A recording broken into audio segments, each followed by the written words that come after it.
Did you know that throughout history, women faced harsh punishments for stepping outside society's rigid expectations? From minor infractions to severe accusations, laws governing women's behavior were often far stricter than we realize today. A woman who defied societal norms risked brutal consequences meant to remind her of her place. In Christian societies, accusations of witchcraft, adultery, or prostitution were seen as threats to social order, leading to public humiliation or even execution. Even something as simple as speaking too loudly could make a woman a target.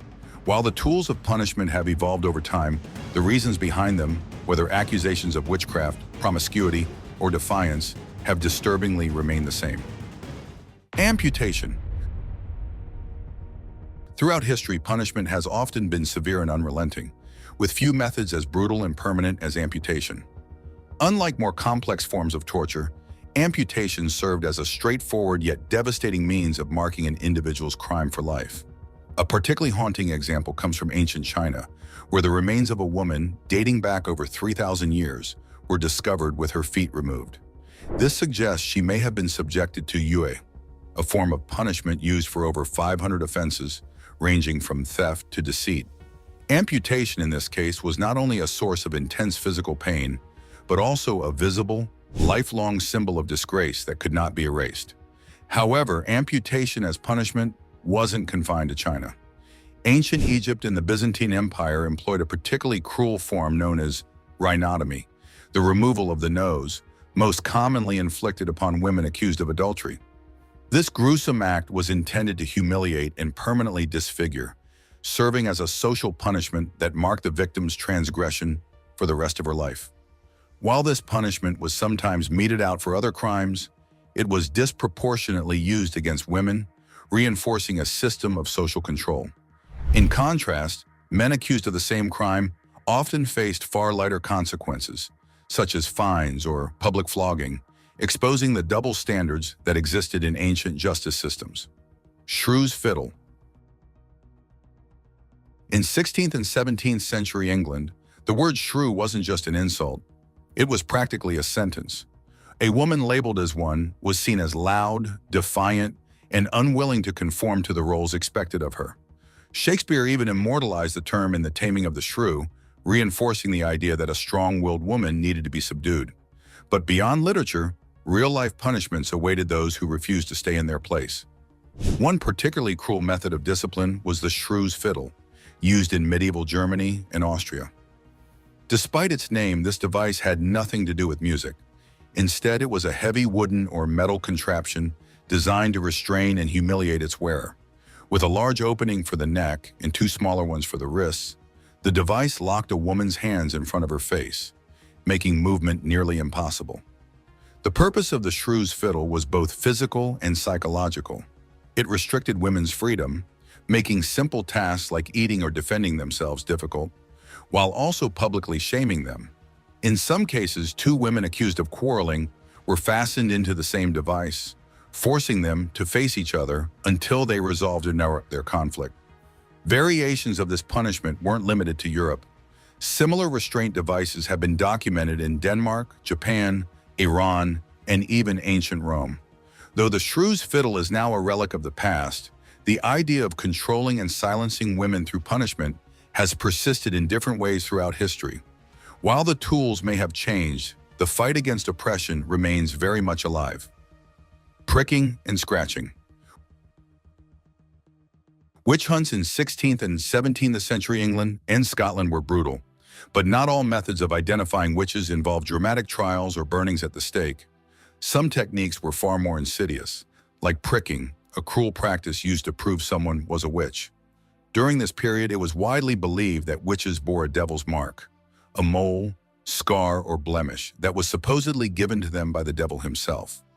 But what happened when an accused witch had no visible mark? That's where pricking needles came in. Witch hunters carried special pricking needles designed to test for areas of skin that wouldn't bleed or feel pain. These needles often had retractable points, allowing them to create the illusion that certain areas of skin were unmarked and thus evidence of witchcraft. The accused would be repeatedly stabbed, and if an area was deemed insensitive to pain or didn't bleed, it was considered proof of their guilt. Another equally disturbing method was the scratch test. If someone claimed to be possessed, they were encouraged to scratch the accused witch. If their symptoms improved after drawing blood, this was seen as confirmation of the accused's guilt. These so-called tests were nothing more than twisted games of deception, often leading to wrongful executions. While such beliefs seem absurd today, they reveal just how fear and superstition were weaponized against innocent people, especially women. Drunkard's cloak. In 16th and 17th century England, public shaming was a common and often brutal form of punishment, with one of the most embarrassing devices being the drunkard's cloak.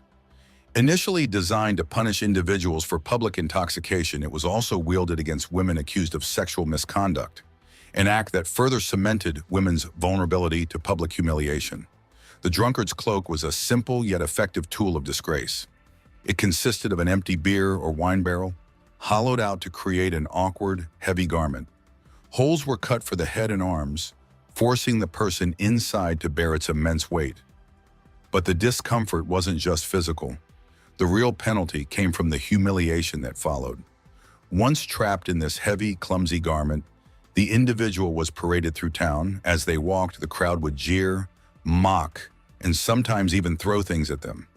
The townspeople's jeers turned the punishment into a public spectacle, reinforcing the message that those who defied societal norms would face disgrace in front of everyone.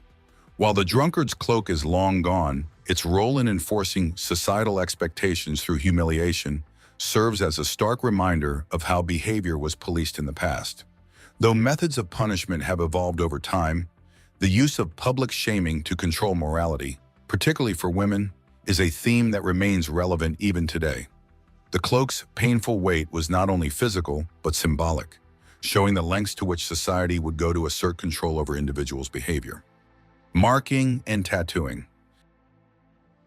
The idea of branding someone for their mistakes isn't just a fictional trope. It was a harsh reality in 17th century America. While many people associate the infamous Scarlet Letter with Nathaniel Hawthorne's novel, the truth is that real-life adulterers were forced to wear similar marks of shame. In 1658, a statute in Plymouth Colony mandated that those guilty of adultery had to visibly display their offense. This could be done by stitching the letter A or the initials AD onto their clothing. It wasn't just about punishment. It was about ensuring the entire community knew of their so-called moral failings. For those who dared to remove or hide the branding, the consequences were severe. Public floggings, additional penalties, and even further social ostracization awaited those who refused to comply. The punishment wasn't just physical. It was designed to make every interaction a reminder of their disgrace, keeping them permanently marked in the eyes of society. This practice wasn't about justice, it was about control. It reinforced strict societal expectations, particularly for women, and ensured that anyone who stepped outside those boundaries would pay for it, both physically and emotionally. Though public shaming has taken on different forms in modern times, the echoes of these punishments still linger in how society polices morality today. Cucking and ducking stools.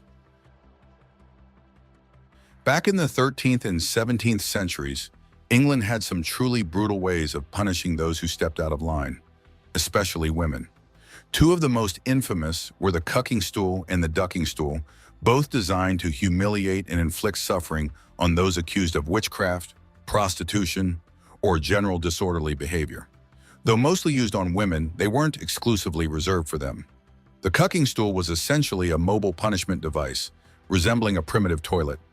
The condemned person was forced to sit on it, bound and helpless, while being paraded through town for public ridicule. It wasn't just about physical discomfort. It was about complete and utter humiliation. The goal was to shame the person into submission and reinforce society's strict expectations. But if the cucking stool was bad, the ducking stool was far worse. This device was far more dangerous and often deadly. The person being punished was strapped into a chair attached to a long wooden beam, which allowed them to be dunked into a body of water, again and again. While the act itself was terrifying, it could also be fatal. For those accused of witchcraft, The logic was as twisted as the punishment itself. If a woman survived the repeated dunking, she was deemed guilty of being a witch and faced further torture or execution. If she drowned, well, then she was considered innocent. But at that point, the exoneration didn't exactly help. These punishments weren't just about justice. They were about control. They sent a clear message: fall in line or face public degradation, suffering, or even death. While these brutal practices have long been abandoned, history still echoes the struggle of those who dared to defy oppressive societal norms. Status degradation. Throughout history, the degradation of one's social standing has been a powerful form of punishment, often used to enforce societal norms. Even in modern times, this practice still holds weight, though it has evolved. In ancient societies, particularly for women, losing one's rank could be just as damaging as physical punishment. During the reign of Emperor Augustus in Rome, 27 BCE, 14 CE, women who committed adultery faced severe consequences. Beyond the moral outrage of their actions, they lost certain citizenship privileges and had to bear heavy financial costs as punishment. The Roman legal system saw women's behavior as a reflection of the empire's moral integrity, and adultery was seen as a serious threat to this order. Similarly, in Joseon Dynasty Korea, noble women caught committing adultery or even remarrying after widowhood were subjected to social degradation. These women were reduced to lowborn status, effectively stripping them of many of their rights and privileges. In this context, a woman's role within the family and society was considered sacred, and any violation was not only a personal disgrace, but a public one as well. Additionally, the descendants of widows who remarried were barred from holding public office, ensuring that the stain of their mother's actions affected future generations. While these punishments were harsh, they were not always the worst possible outcome. Women of high rank who committed adultery in the Joseon dynasty faced even more extreme punishments. Some were executed. This underscores the severity of the punishment for women in these societies, where the preservation of social order and moral values was of utmost importance, often at the expense of women's personal agency. Scold's bridle. Throughout history, the act of stripping someone of their social standing has served as a significant form of punishment, especially for women. This practice, still seen in various forms today, was once a primary method to enforce societal norms and control behavior. In ancient Rome, under the rule of Emperor Augustus, 27 BCE, 14 CE, women accused of adultery faced severe consequences that went beyond personal disgrace. These women were not only deprived of certain citizenship rights, but were also burdened with financial penalties. Augustus viewed the behavior of women as central to the moral fiber of Roman society, and any deviation from the prescribed norms was seen as a direct threat to social order. Punishments such as these were meant to preserve the empire's honor by punishing transgressions that were perceived as dishonorable to the state. Similarly, in Joseon Dynasty Korea, noble women caught committing adultery or even remarrying after widowhood were subjected to a punishment that stripped them of their high social position. These women were forced into a lowborn status, losing not just their privileges, but their dignity within society. This form of punishment was a powerful tool to maintain the rigid class structures of the time. In addition to the women, the descendants of widows who remarried were also affected. They were disqualified from holding public office, ensuring that the repercussions of their mother's actions continued to be felt for generations. However, not all punishments were equal. While the loss of social standing was a harsh penalty, it was not the most extreme option. Some women of high status who were found guilty of adultery faced even more severe consequences, in certain cases, execution. These practices highlight the intense scrutiny women faced in the societal pressures that placed their actions under a microscope, often resulting in disproportionate punishments compared to their male counterparts. The brutal punishments women faced throughout the medieval era were a dark reflection of the societal control placed upon them. From physical torment like the shrew's fiddle and the ducking stool, to the psychological degradation of public shaming and social degradation, these punishments serve as a chilling reminder of how deeply ingrained patriarchal values once were. The oppressive measures aim to silence and humiliate women, marking their bodies and their reputations for life. Though many of these cruel practices are no longer in place, the struggle for gender equality remains a relevant and important fight. Thanks for watching. If you found this video insightful, don't forget to like, comment, and subscribe. Share your thoughts on these punishments in the comments below. What do you think about how women were treated in the past? Stay tuned for more videos exploring historical injustices, and hit that notification bell so you never miss an update.